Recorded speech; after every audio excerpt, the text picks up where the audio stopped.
Alright, morning y'all. Welcome to my first Splatoon video. I figured to start off extra content, I would start with the weapons that only define my comp career. Also my favorite weapon in the game, the Glooga Dualies.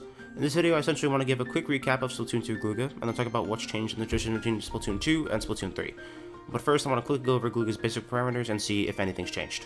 Glooga's range, damage, and ground RNG, plus its jumping RNG, have all stayed the exact same in the transition between Splatoon 2 and Splatoon 3, along with its roll distance and start plus end lag for dodge rolls being unchanged as well. Parameters-wise, this weapon is basically the exact same as well as Splatoon 2. If we really want to get into the down and dirty of how Glooga has changed compared to Splatoon 2, we're going to really have to look at movement and other game mechanics in Splatoon 3. As I'm sure you all know by now, Splatoon 3 has introduced two new movement options, those being the squid roll and the squid surge. The main question being is, do either of these movement options affect Glooga's game plan?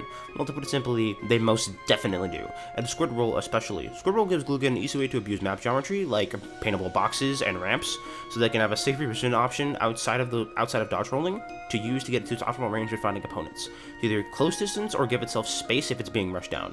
Squid Roll being cancelable with dodge rolls is a really nice feature, because it means that Glooga has a lot of new options to both approach and space people out with.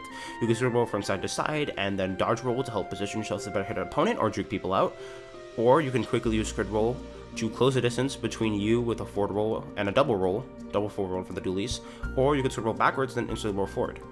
My point being with all this movement option talk is that Glooga has a lot of movement options to mix up its approaches in fights, and this makes Glooga's effective spirit influence, which is already large in Splatoon 2, a lot larger and a lot scarier, since it now has a lot of ways to effortlessly close a distance or widen distance between itself and its opponent, and to get those easy two shots. For Squid Surge, Glooga has mainly two main uses for it, either to use the momentum and some of the weird interactions that Squid Surge can give you on walls to get into wacky flank positions and then use its other movement options to take advantage of those and get picks, or it can use Squid Surge to peek ledges, jumping off of them and then instantly roll down to get info, or to even try to two-shot someone.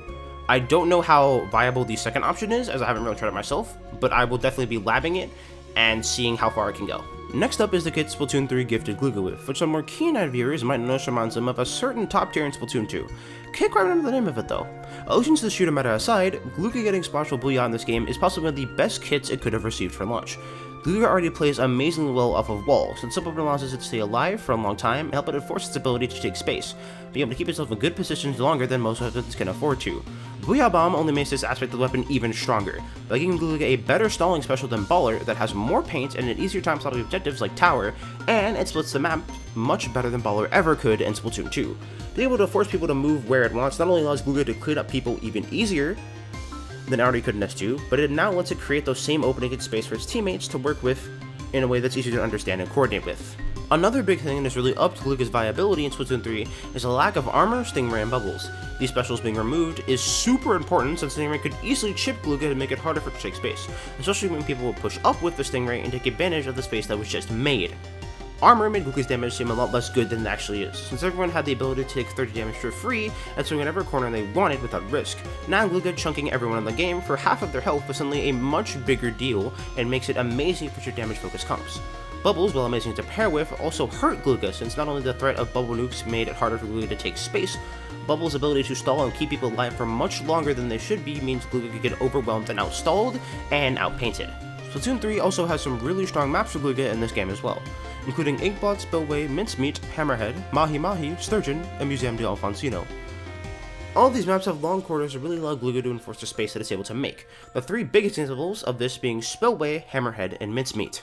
It is very early in Splatoon 3, only being day 4 of the game being released at the time that I'm writing this script, but I'm going to go ahead and say that Glooga is one of the strongest dualies in the game, alongside VDS, Tetra, V-Dually, and should not be overlooked. This is probably the strongest it has ever been compared to its Splatoon 2 counterparts, and I really implore people who have tried it in S2 but didn't have it click with them for one reason or another to give it a second shot. The new movement, new special interactions, and more help it feel so much more fluid and rewarding. I can't wait to see how Glooga develops in Splatoon 3 meta, and in a few months' time this video will receive a follow-up taking a look at what I got right and wrong. I will also be making a guide for this Glooga, but I'm going to need a little extra time on that to really feel it out and know where it's good, where it's bad, and how to play it optimally. But that's going to do it on this video. Stay tuned for some more content from me in the future about some of the new specials or other weapons in the game. I'll experiment for Splatoon 3 single player, and I'm also as always. I'll catch y'all later, and thank you for watching. Bye bye.